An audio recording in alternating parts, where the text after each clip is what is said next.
விஸ்வடாக் channel நண்பர்கள் அனைவருக்கும் வணக்கம். இன்றைய திருக்குறள் 12ஆம் அதிகாரம் நடுவு நிலைமை அதிகாரத்திலிருந்து 114வது திருக்குறள்.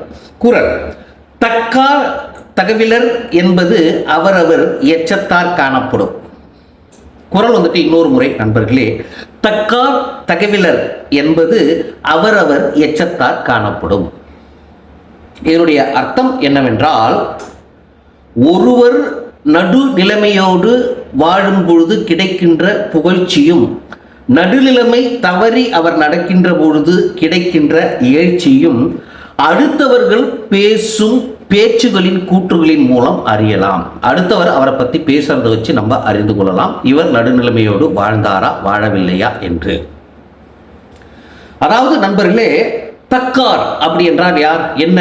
நடுநிலைமையை தக்க வைத்துக் கொண்டவர், நடுநிலையோடு வாழுகின்றவர். அப்படி வாழுகின்றவர் எதை தக்க வைத்துக் கொள்கிறார் என்றால், புகழை தக்க வைத்துக் கொள்கின்றார்.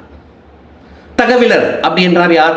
தக்க வைக்காதவர். எதை தக்க வைக்காதவர்? நடுநிலைமையோடு வாழ்வதை தவறி நடக்கின்றவர், அதாவது நடுநிலைமையோடு வாழாதவர். அவர் தான் தகவிலர் என்பது அவரவர், அதாவது அப்படி நடக்கிறது அவரவரோட எச்சத்தால் காணப்படும். அவரை பற்றி மற்றவர்கள் பேசுவார்கள் இல்லையா, நல்லதா இருந்தாலும் கெட்டதா இருந்தாலும், அதன் மூலம் அவர் நடுநிலைமையோடு வாழ்ந்தாரா வாழவில்லையா என்பதை கண்டுகொள்ளலாம் அப்படின்னு வள்ளுவர் கூறுகின்றார். நண்பர்களே, இதைதான் ஆங்கிலத்தில் பார்ஷாலிட்டி அப்படின்னு சொல்லுவாங்க. எப்படி?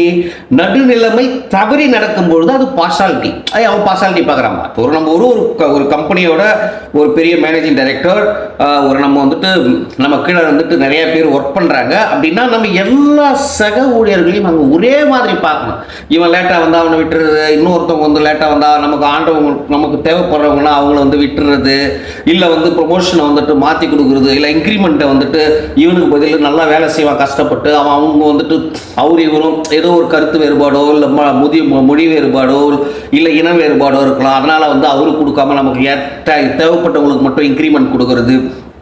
இந்த மாதிரி பார்ஷாலிட்டியாக இருக்கும்பொழுது நம்ம என்ன பண்ணுவோம்? மேனேஜர் இருந்தால் மட்டும் எப்படி அப்படியே ரொம்ப நல்லவர்னு பேசுவோம், பின்னால் போய்ட்டு எல்லாமே திட்டுவாங்க. எல்லா இடத்துலையும் நடக்கிறது, எல்லா ஆஃபீஸ்லையும் நடக்கிறது, எல்லா நிறுவனத்திலையும் நடக்கக்கூடியதுதான். இதே இம்பார்ஷாலிட்டி. என்னதான் இருந்தாலே அவர் எல்லாரையும் ஒரே மாதிரி தானே திட்டார். ஒன்றை மட்டுமா திட்டார்? என்னையும் தான் திட்டார், நீ தான் திட்டுவாங்க, நானும் தான் திட்டுவாங்க. அதனால் அவரை பற்றி கவலைப்படாரு. அவர் என்னைக்கே எல்லாத்தையும் கரெக்டாக இருப்பாங்க. வேறு இப்போ அவன் நல்லா காடியவனா ஒருத்தன் ஒர்க் பண்ணுறான்டா, அவனை ஒழுங்காக ஒரு இன்க்ரிமெண்ட் எதுனா கொடுக்காதுக்கிறாரா, இல்லை அவர் மேலும் அவனை கஷ்டப்படுத்துறாரா? அந்த மாதிரி எல்லாம் இல்லைப்பா. ரொம்ப நேர்மையான ஒரு பையன். எல்லாருக்கிட்டையும் பார்ஷாலிட்டியே பார்க்காத ஒரு பாவம். யாரையும் சொந்தக்காரன் கூட பார்க்க மாட்டாருப்பா. அந்த மாதிரி ஆளுப்பா. அப்படின்ற பொழுது என்ன, நம்மளுடைய நடுநிலைமையோடு இருக்கின்ற பொழுது நம்மளுடைய புகழ், நம்மளை பற்றி அடுத்தவர்கள் கடும் கோபக்காரனால நம்முடைய புகழை மறந்து பேசுவார்களா? பேச மாட்டார்கள். எனவே தான் நண்பர்களே, எப்பொழுதுமே நடுநிலைமை என்பது ரொம்ப ரொம்ப இம்பார்ட்டன்ட். அது ஒரு நிறுவனத்தினுடைய நம் உயர்ந்து செல்கின்ற பொழுது அது ரொம்ப ரொம்ப இம்பார்ட்டன்ட். நம்முடைய தகுதிகள் வளர்ந்து கொண்டே வருகின்ற பொழுது அந்த நடுநிலைமையை எப்பொழுதும் நாம் தவறாமல் இருந்தால் மட்டும்தான் அடுத்தவர்களிடத்தில் நாம் எப்பொழுதும் நன்மதிப்பை பெற முடியும் என்று கூறி, நாளை மீண்டும் மற்றும் ஒரு திருக்குறள் நிகழ்ச்சியில் உங்களை சந்திக்கிறேன். நன்றி, வணக்கம் நண்பர்களே.